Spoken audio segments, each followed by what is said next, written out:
नमस्कार, डेली 24 भारत देख रहे हैं आप। मैं हूं आपके साथ अनीता शर्मा। शुरुआत करते हैं उत्तर प्रदेश की बड़ी खबरों से। लखनऊ में कांग्रेस मुख्यालय के बाहर प्रधानमंत्री नरेंद्र मोदी का एक विवादित पोस्टर लगाए जाने से सियासी और धार्मिक हलकों में हलचल मची हुई है। पोस्टर में प्रधानमंत्री नरेंद्र मोदी को हनुमान जी को पतंग की तरह उड़ाते हुए दर्शाया गया है, जिसे लेकर विरोध और प्रतिक्रियाएं लगातार सामने आ रही है। पोस्टर पर लिखा गया है कि प्रधानमंत्री जी सनातनियों से तत्काल माफी मांगे। साथ ही ये भी उल्लेख किया गया है कि हनुमान जी के आशीर्वाद से ये लोग सत्ता से उड़ जाएंगे। ऐसा बताया जा रहा है कि पोस्टर जो है NSUI के प्रदेश उपाध्यक्ष आर्यन मिश्रा की ओर से लगाया गया है। इसके साथ ही ये भी कहा गया है कि ये पोस्टर कांग्रेस पार्टी की ओर से नहीं बल्कि एक हिंदू होने के नाते उनकी व्यक्तिगत प्रतिक्रिया है। उन्होंने आरोप लगाया है कि इस चित्रण से हिंदुओं की भावनाओं का अपमान हुआ है और प्रधानमंत्री नरेंद्र मोदी को इस पर माफी मांगनी चाहिए। पोस्टर सामने आने के बाद से मामला राजनीतिक और धार्मिक दोनों स्तर पर चर्चाओं का विषय बना हुआ है। तो वहीं बड़ौत नगर के दिल्ली बस स्टैंड स्थित कांग्रेस कार्यालय में कांग्रेस कार्यकर्ताओं और पदाधिकारियों ने प्रियंका गांधी का जन्मदिन बड़े ही हर्षोल्लास के साथ मनाया। कार्यक्रम में केक काटा गया, मिष्ठान वितरित किया गया और विचार गोष्ठी आयोजित किया गया। पूर्व प्रदेश महासचिव चौधरी राम कुमार सिंह ने गोष्ठी की अध्यक्षता की और संचालन शिव कुमार कटारिया ने किया। वक्ताओं ने प्रियंका गांधी को संघर्ष, निडर और साथ ही करुणा का प्रतीक बताया। उन्होंने कहा कि वो देश के करोड़ों लोगों की उम्मीद है। जिला संगठन प्रभारी नासिम खान से बीजेपी सरकार पर तीखा हमला भी किया और कहा कि सरकार तानाशाही रवैया अपनाकर जनता का उत्पीड़न कर रही है। आज हम उत्तर प्रदेश कांग्रेस कमेटी के आह्वान पर अपनी सांसद लोकप्रिय सांसद दीदी प्रियंका गांधी जी का 53वां जन्मदिन बड़ौत शहर कांग्रेस कमेटी कार्यालय पर मना। इस जन्मदिन के उत्सव को हमारे बड़ौत शहर के लोकप्रिय अध्यक्ष राम हरि पवार जी ने आयोजित किया और हम सब ने, हमारे सीनियर लीडर हैं, कमिश्नर साहब हैं, हमारे पूर्व जिलाध्यक्ष राम कुमार जी हैं, राणा जी हैं, तमाम साथियों ने, पथोलिया जी हैं, सीनियर बहुत वरिष्ठ नेता हैं, तमाम सैकड़ों कांग्रेसी कार्यकर्ताओं ने मिलकर के यहाँ पर, अशोक जी हैं, सैकड़ों कार्यकर्ताओं ने मिलकर यहाँ पर आज हमने दीदी प्रियंका गांधी के जन्मदिन को उपलक्ष्य में केक काटा, एक दूसरे को केक खिलाया और दीदी प्रियंका गांधी के लिए हमने दीर्घायु के लिए उनके लिए दुआएं की पूरी अपोजिशन को। और जो सत्तारूढ़ पार्टी है इंक्लूडिंग प्रधानमंत्री सवाल किए और कांग्रेस के नेतृत्व में अपोजिशन की आह्वानी की हुई और उनके उज्ज्वल। तो वहीं कानपुर से खबर है, जहां पर विधायक राहुल बच्चा का बड़ा बयान सोशल मीडिया पर तेजी से वायरल हुआ है। उन्होंने कहा है कि इतिहास हमारा भी बहुत गंदा है, आप लोग हम लोगों को जानते नहीं हैं। विधायक ने आरोप लगाया कि थाने के SI ने कमाई का अड्डा बना रखा है। उन्होंने उच्चाधिकारियों से सर्च ऑपरेशन चलाने और सभी आरोपियों पर 302 का मुकदमा दर्ज करने की मांग की है। राहुल बच्चा ने चेतावनी देते हुए कहा है कि अगर 48 घंटे में घटना का खुलासा नहीं हुआ और बिलौरा की मस्जिदों के बाहर सुअर की बोटियां नहीं मिली तो उनका नाम भी राहुल बच्चा नहीं होगा। उन्होंने यहां पर कड़ी चेतावनी दी है। बता दें कि राहुल बच्चा का ये बयान जो है सोशल मीडिया पर तेजी से वायरल हो रहा है। ये देखिए, लगभग 3 बजे के करीब एक वीडियो वायरल हुआ जिसमें दिखाया जा रहा है कि एक स्थान पर भारी मात्रा में प्रतिबंधित पशु की हड्डियां, उसके सिर और खालें दिखाई जा रही हैं। तो ये आशंका व्यक्त की गई कि ये काउ स्लॉटरिंग हो रही है। तो हम लोग इस संज्ञान में आए तो तत्काल हम लोगों ने मामले की सेंसिटिविटी को देखते हुए तत्काल वहाँ पे फोर्स को मूव किया और उसके बाद वहाँ पर हिंदू संगठन के काफ़ी लोग काफ़ी आक्रोशित थे, उत्तेजित थे, कार्रवाई की मांग कर रहे थे। कस्बे से लगकर के जो खेत हैं, खेत के एक कोने में कब्रिस्तान से सटे हुए 2 एनक्लोजर्स बने हुए थे जिसमें करीब 100 खालें मिली हैं और उसके बगल में एक बाड़ा सा बनाकर उसमें ढेर सारी हड्डियाँ और सिर वगैरह के अवशेष रखे हुए थे। तो लाइव स्लॉटरिंग हुई हो वहाँ ताजी ऐसा देखने में नहीं प्रतीत हुआ, ना कोई वहाँ औजार वगैरह मिला है। वेटनरी अफसर से बात करके वहाँ पर डॉक्टर को बुला के पोस्टमार्टम वो करा ली गया, जो विधिक कार्रवाई हम लोगों ने पूरी कराई है। आप अपने उच्चाधिकारियों को बता दीजिए यहाँ किसी तरह का राजनीतिकरण नहीं हो रहा है। अगर लेकिन कार्रवाई हमको नहीं मिलेगी, नहीं कार्रवाई आप हमें एक बात ध्यान से आप समझ लीजिए कि आप यहाँ परिचित नहीं है बहुत से लोगों से, ना हमसे परिचित है ना बहुत से लोगों से परिचित है, क्योंकि आप लोगों ने सिर्फ ऑफिस में बैठ करके नौकरी करी है। इसलिए आपके लिए मैं बता देना चाह रहा हूँ कि इतिहास हमारा भी बहुत गंदा है। इतना पाक साफ हम लोग छवि के लोग नहीं है जितना आप समझ रहे हो।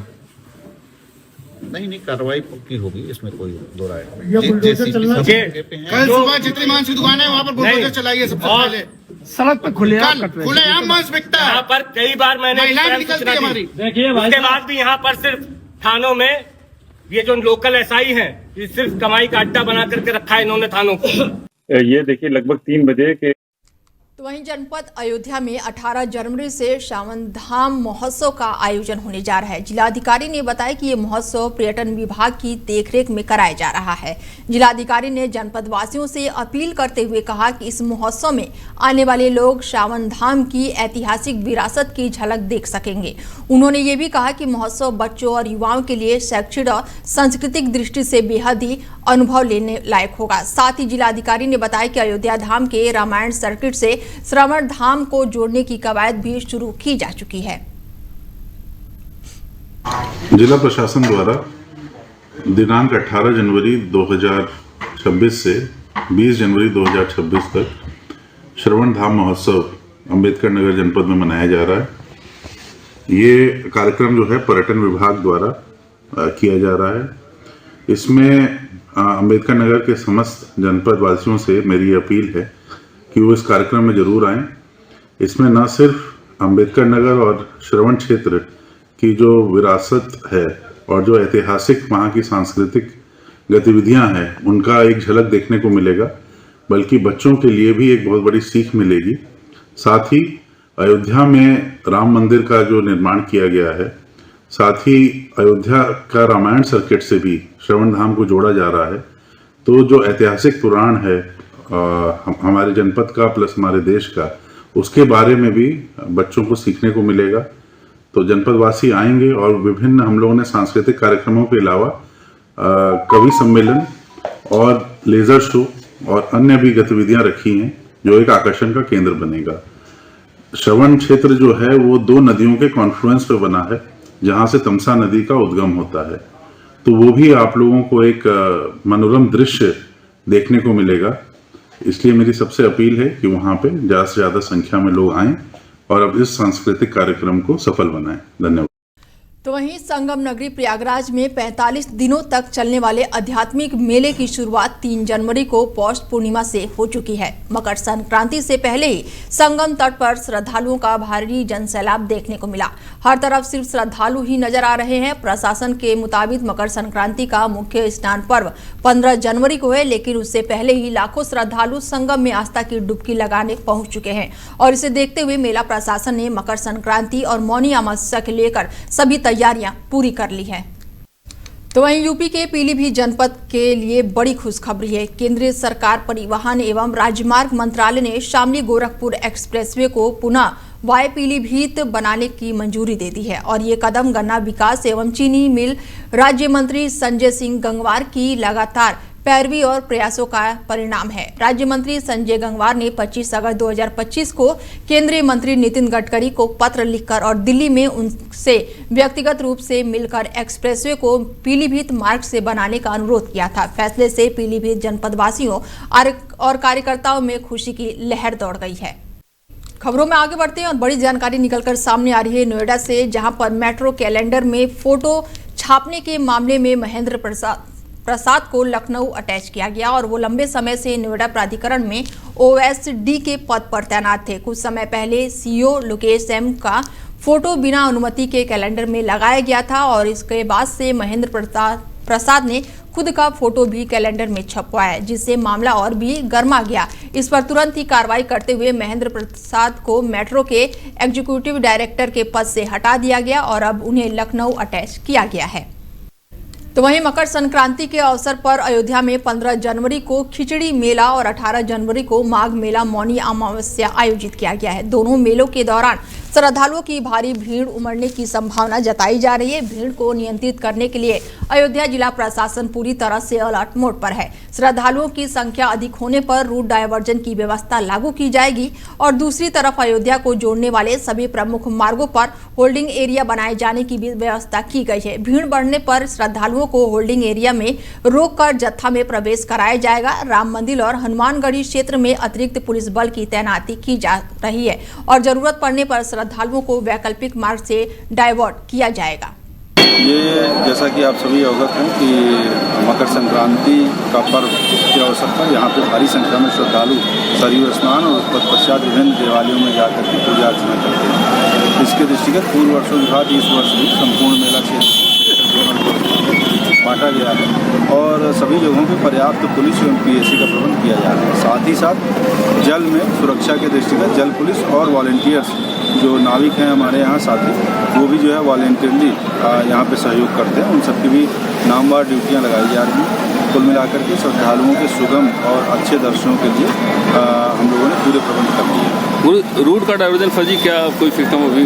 भीड़ अत्यधिक बढ़ने की दशा में रूट डाइवर्जन तय है और उसमें विभिन्न पार्किंग और फिर श्रद्धालुओं को उसी हिसाब से वहाँ पे साइनेजेज लगा करके उनको निर्देशित किया जाएगा। ये जैसा कि आप सभी अवगत हैं कि मकर। तो वहीं उसहैद थाना क्षेत्र में एक बुजुर्ग महिला सुनीता की गाय के हमले से मौत हो गई। सुनीता चारा लेने गई थी और तभी गाय ने उस पर हमला कर दिया, जिसके बाद से परिजन उन्हें जिला अस्पताल लेकर पहुंचे, जहां पर डॉक्टरों ने उन्हें मृत घोषित कर दिया। पुलिस ने शव को पोस्टमार्टम के लिए मोर्चरी में रखवा दिया है और इस घटना से परिवार में कोहराम मचा हुआ है। पुलिस ने मामला दर्ज कर लिया है और आगे की कार्रवाई शुरू कर दी है। गुजार न मारो भैया ने। किसके, कौन थी वो? हमारी घरवाली। क्या नाम था उनका? सुनीता। अच्छा, तो क्या हुआ है? अब दवाई बता भेजो बताऊँ। हाँ, अब बताऊँ वहाँ जाते खत्म हुई बता वहाँ एक बर्मा गिन गए, उन्हें मना ही कर दी। फिर बता सरकारी में लइए हूँ बता तो खत्म हुई। अच्छा, खत्म हो गई है। हाँ। मौत हो गई उनकी गाय के मारने से। ठीक है। गुजार न मारो भैया ने। किसके, कौन थी वो? हमारी घरवाली।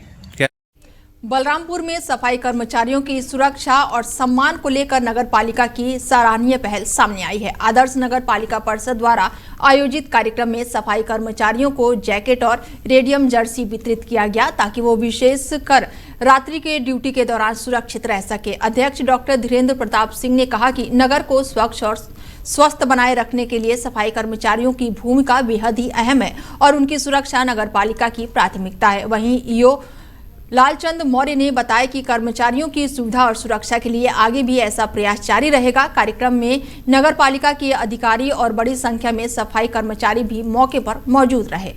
तो वहीं फिरोजाबाद के थाना सिरसागंज क्षेत्र के नगला में उस समय हड़कंप मच गया जब एक व्यक्ति ने मामूली बात पर अपनी पत्नी की हत्या कर दी। मौत की सूचना पर पुलिस मौके पर पहुंची और शव को कब्जे में लेकर पोस्टमार्टम के लिए जिला अस्पताल भेज दिया।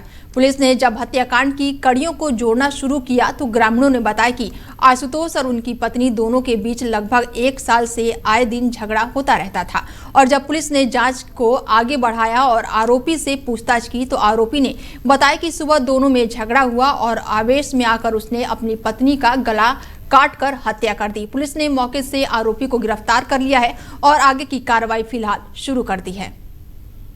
देखिए, नगला नंदे थाना नगला खंगर में एक गांव है जहां पे आज सुबह सूचना मिली कि एक महिला का संदिग्ध परिस्थितियों में एक शव मिला है।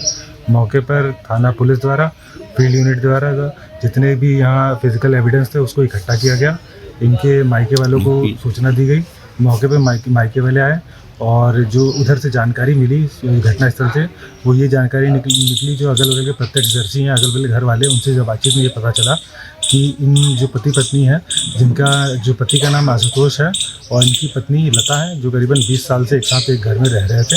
आए दिन ये लोग आपस में कलेश होती रहती थी। इनका एक बेटा है जो करीबन 20 साल का है, वो भी 1 साल से दिल्ली के एक जेल में बंद है चोरी के मामले में। इसी चीज़ को लेकर आपस में इन लोगों में कलेश होता रहता था।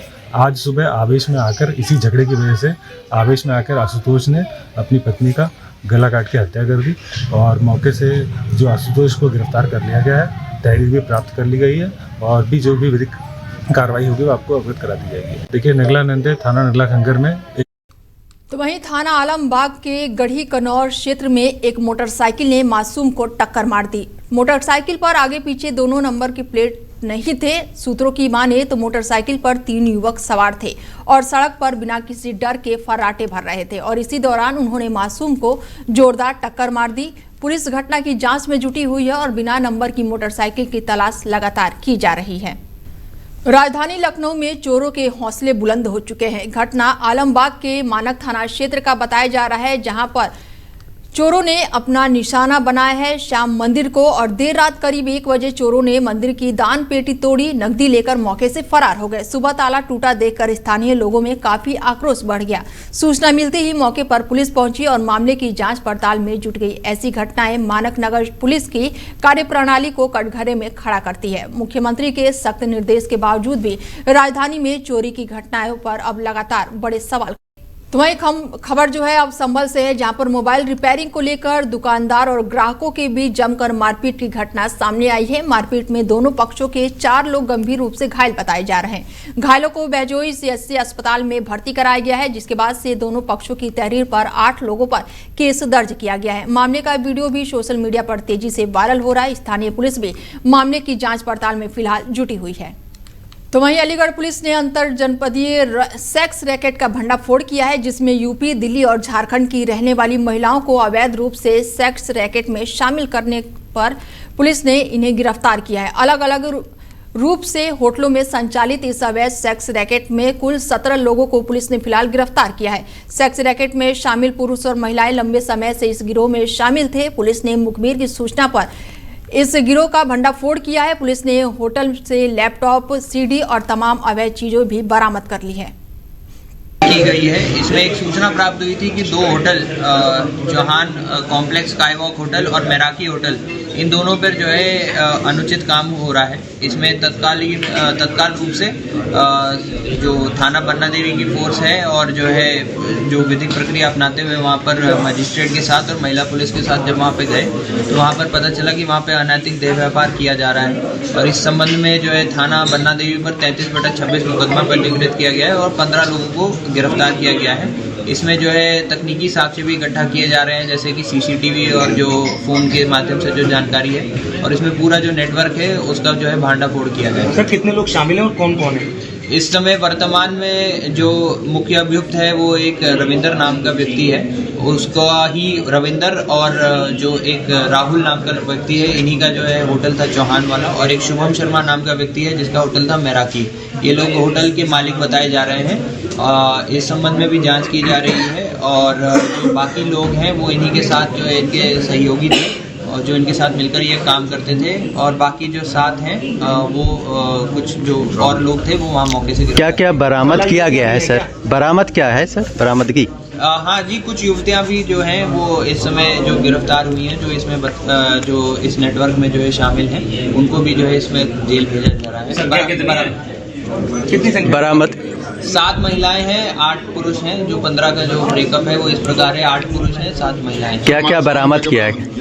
माल अलग अलग प्रकार का जो है मिला है वहाँ पर, जैसे कुछ शराब की बोतलें मिली हैं, कुछ कॉन्ट्रासेप्टिव्स मिले हैं भारी मात्रा में, और जो है क्या कहते हैं, कुछ लैपटॉप्स, कुछ जो है सीडीज मिली हैं, कुछ जो है और भी तरीके का माल जो है वो वहाँ पर मिला है। कोई आई कार्ड भी मिला है? सर, कोई आई कार्ड भी मिला है? इस पर कोई कथाकथित प्रेस का कुछ लोगो वगैरह भी है? अभी इस संबंध में जांच की जा रही है और सभी जो प्रोफाइल होगा वो उसमें आपको जो आपत्तिजनक चीज मिली है वो क्या हजारों में?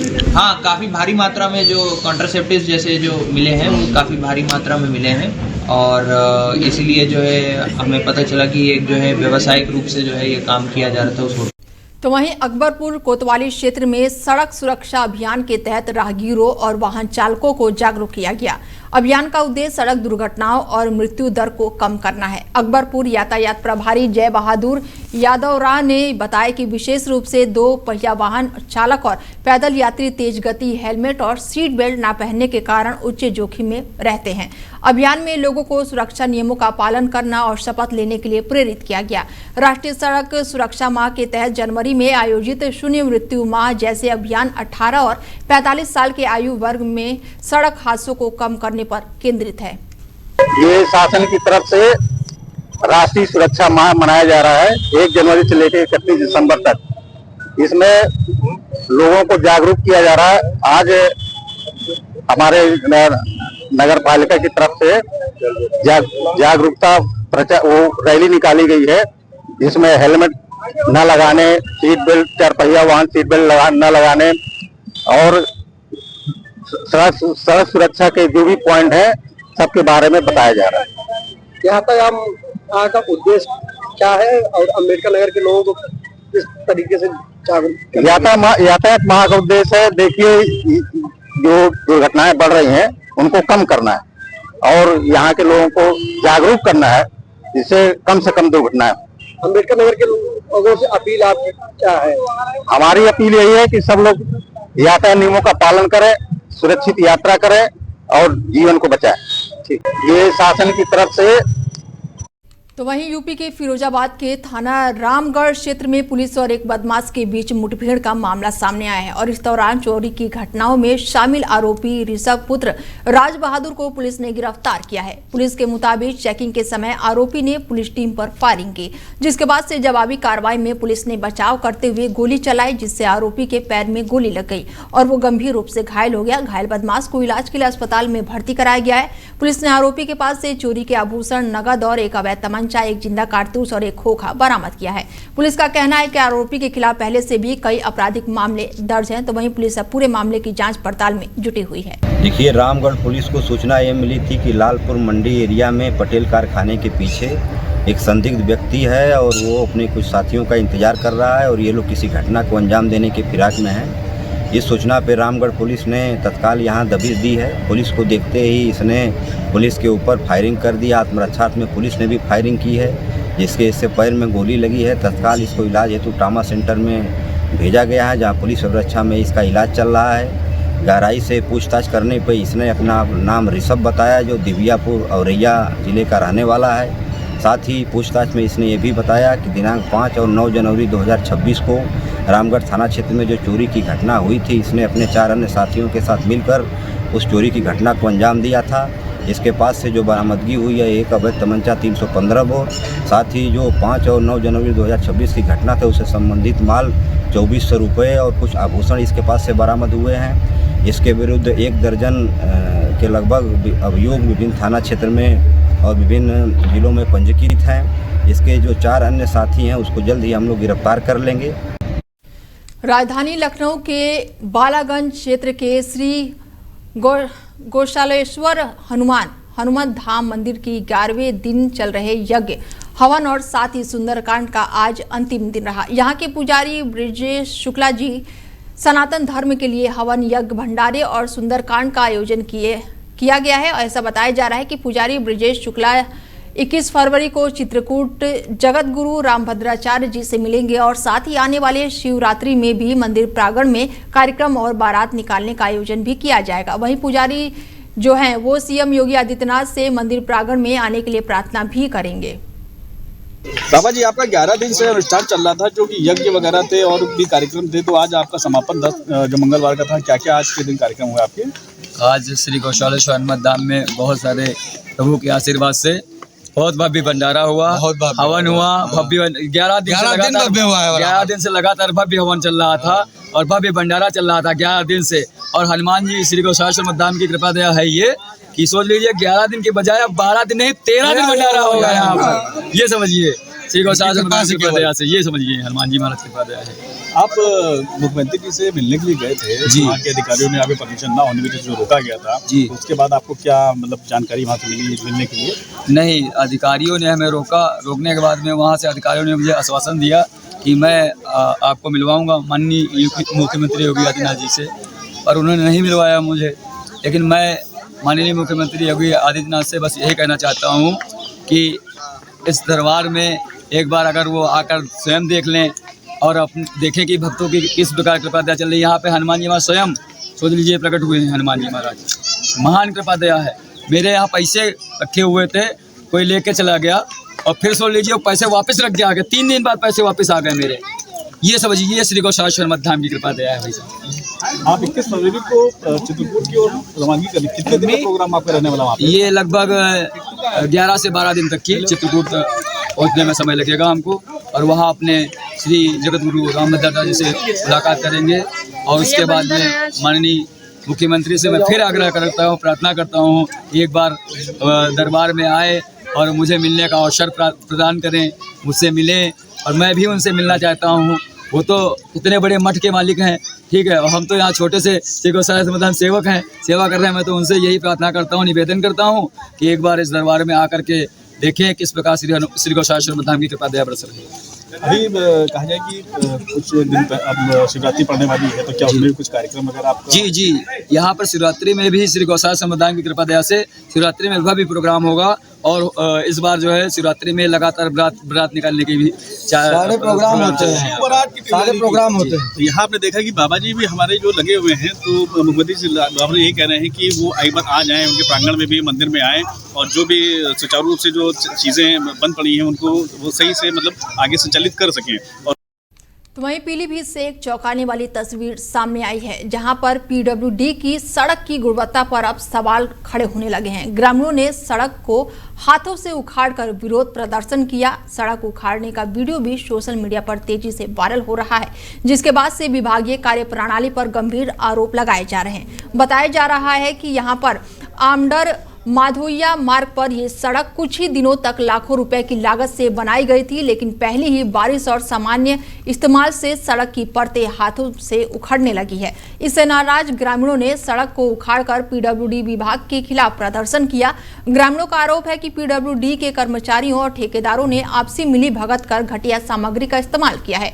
ग्रामीणों ने उच्च अधिकारियों से मामले की जाँच करने और सड़क को दोबारा गुणवत्तापूर्ण मरम्मत करने को कहा है और साथ ही दोषी पीडब्ल्यूडी कर्मचारियों और ठेकेदारों के खिलाफ सख्त कार्रवाई किए जाने की मांग की है। बिल्कुल खराब है, हाथ से सब पत्थर उखड़ रहा है, बाइकें फिसल जाती हैं ब्रेक लगाने पे जी। और बिल्कुल रोड बिल्कुल खराब है जी। बजरी सब ऊपर है, कुछ मसाला इसमें पड़ा नहीं, सब घोटाला भ्रष्टाचार है बस जी। कहाँ का ठेकेदार था जो मतलब इसने भ्रष्टाचार किसने किया? ये ठेकेदार को तो हम नहीं जानते हैं, लेकिन बरेली तरफ का है ठेकेदार साहब जी जी। हाँ, कोई शिकायत करो, कोई सुनवाई नहीं है जी जी। सब भ्रष्टाचार है, सब घोटाला हुआ है इसमें। क्या लगता है आपको, ये पैसा वैसा निकल गया क्या? सब पैसा हमें लग रहा है जांच हो गई है, पैसा निकल गया। मोड़ से मलैया रोड तक जी बना हुआ रोड है जी, और ये पूरा का पूरा अभी 1-1.5 महीना हुआ, पूरा का पूरा उखड़ा हुआ है जी। 2 बार मरम्मत होने के बावजूद भी इसके ऊपर बजरी है जी। आजकल रोज बाइकें गिर रही हैं इस पे। परसों ही इस बच्चे की देखिए ये हाल, एक्सीडेंट हुआ इस पे बजरी ब्रेक लगाने पे मात्र फिसल गई, फूट गई जी। ये हाल है इस रोड का। इसमें बहुत भ्रष्टाचार हुआ, 2 बार शिकायत भी 3 बार की इसमें, कुछ फिर दोबारा डाला भी इसमें बहुत, उसको भी बार जूतों से हटा दो, कोई पैरों से सब उखड़ा हुआ है जी। फिर कितना माल पड़ा होगा इसमें? माल क्या, इसका पत्थर भी ऊपर दिखा रहा है। अच्छा, अभी तक इसकी शिकायत की समस्या का समाधान हुआ? समाधान दोबारा डलवाया, दोबारा इन्होंने वो भी मिला गिलाए, यहाँ वो भी खराब थी। तो वहीं यूपी के अमेठी में किसानों ने धरना प्रदर्शन शुरू कर दिया है। किसानों ने मंडी गेट पर जाम लगा दिया और ये प्रदर्शन धान केंद्र की समय पर खरीद और भुगतान न होने के कारण विरोध प्रदर्शन किया गया है। किसानों का आरोप है कि मंडी परिषद में तौल नहीं है और धान का निश्चित समय पर भुगतान नहीं किया जा रहा है और इस कारण नाराज किसान गेट पर बैठ गए और प्रदर्शन कर रहे हैं। उन्होंने कहा है कि जब तक जिले के उच्च अधिकारी उनकी मांगों को सुनने नहीं आते, धरना जारी रहेगा। धरने में भारतीय किसान यूनियन के अध्यक्ष नफीस भी मौके पर मौजूद रहे और उन्होंने भी कई किसानों के साथ हिस्सा लिया। वहीं मंडी के केंद्रीय प्रभारी ने किसानों के आरोपों को निराधार बताया। जय जवान जय किसान, सभी भाइयों को मेरा नमस्कार। मैं नफीस चंदेल, भारतीय किसान यूनियन जिला अध्यक्ष टिकटपुर अमेठी। हम लोगों ने अक्टूबर नवंबर महीने में आगाह कर दिया था प्रशासन को और लिख करके अभी जिलाधिकारी महोदय के नाम हमने मांग पत्र दिया कि जिले के जो भी साधन सहकारी समिति विपणन के कांटे लगे हुए हैं या मंडी समितियों की जिले में, उन पर ज्यादातर धान किसान का नहीं व्यापारियों को आ रहा है। किसान को इतनी लंबी टोकन दे दी जाती है कि किसान परेशान होकर के मजबूरी में उसमें लंबी टोकन और टोकन के बाद अगर धान तौल भी हो जाती है तो उसमें नमी फरहा निकाल दिया जाता है कि दूसरी बार पड़ोसी भी बता देता है कि आप गलती से कांटे में मत जाइएगा। और इसी मजबूरी का फायदा हमारे साहूकार और व्यापारी और बिचौलिया फायदा उठा रहे हैं।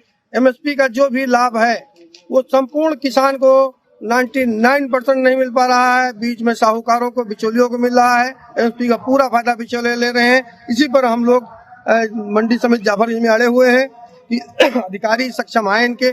जय जवान जय किसान। तो वहीं यूपी के बदायूं में आलापुर थाना क्षेत्र में इंडियन गैस एजेंसी के पास एक सड़क हादसा हुआ, जिसमें तेज रफ्तार ट्रक ने बाइक सवार को रौंद दिया। घटना में सवार गंभीर रूप से घायल हो गया है और वहीं स्थानीय लोगों ने पुलिस को सूचना दी, जिसके बाद से पुलिस और परिजन मौके पर पहुंचे। घायल को एम्बुलेंस की मदद से जिला अस्पताल पहुंचाया गया। ट्रक चालक मौके से फरार हो गया। पुलिस पूरे मामले की जाँच में जुटी हुई है और फरार ट्रैक्टर की तलाश भी जारी है। ये बता रहे हैं ट्रक से हुआ है। अच्छा, इनका बताने ये किससे थे? ये बाइक से थे। ये बाइक से थे? जी भैया। ट्रक भाग गया? हाँ, ट्रक भाग गया है। इनकी क्या कंडीशन है? इनकी कंडीशन पैर में काफी चोट है और सिर में बहुत चोट है। अच्छा, इनका नाम क्या है? विकास। विकास नाम है। ये क्या करते हैं? ये गाड़ीबाजी चलाते हैं। अच्छा, गाड़ी चलाते हैं। ये बता रहे हैं ट्रक से हुआ है। अच्छा, इनका बताने ये। तो वहीं बदायूं क्षेत्र में वार्ड नंबर 6 के निवासी ने गांव के युवकों ने छुरी से हमला कर दिया है और उनके साथ जमकर मारपीट की गई है। घायल युवक के चाचा मोहम्मद रफीक ने बताया कि हमला एक युवक और उसके 3 साथियों ने मिलकर किया है। बताया जा रहा है कि 11 महीने पहले खेलते समय विवाद हुआ था और जिसके बाद से हसनैन हैदराबाद चला गया था और शाम को वो बाजार गया था और तभी युवकों ने उसे घेर कर पीटना शुरू किया और पेट और हाथों पर छुरी से तबातोड़ हमला करके फरार हो गए। सूचना मिलते ही पुलिस मौके पर पहुंची और घायल को अस्पताल में भर्ती कराया। हालत गंभीर होने पर उसे जिला अस्पताल रेफर कर दिया गया है। तुम कहाँ थे जब चोट मारी थी? कौन से वाले बाग पे? मेला लगा। अच्छा, तो तुम्हारी वहाँ लड़ाई हुई थी क्या? वहाँ पर कुछ भी नहीं हुआ भैया, इनसे पूछ लो। तो फिर क्यों मारा फिर उन्होंने?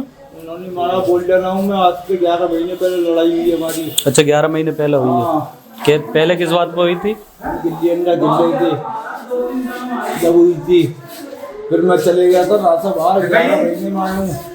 11 महीने में आया हूँ। किन्ने मारी है?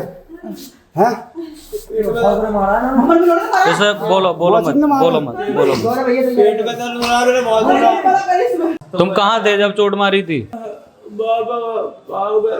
कौन से वाले बाग पे?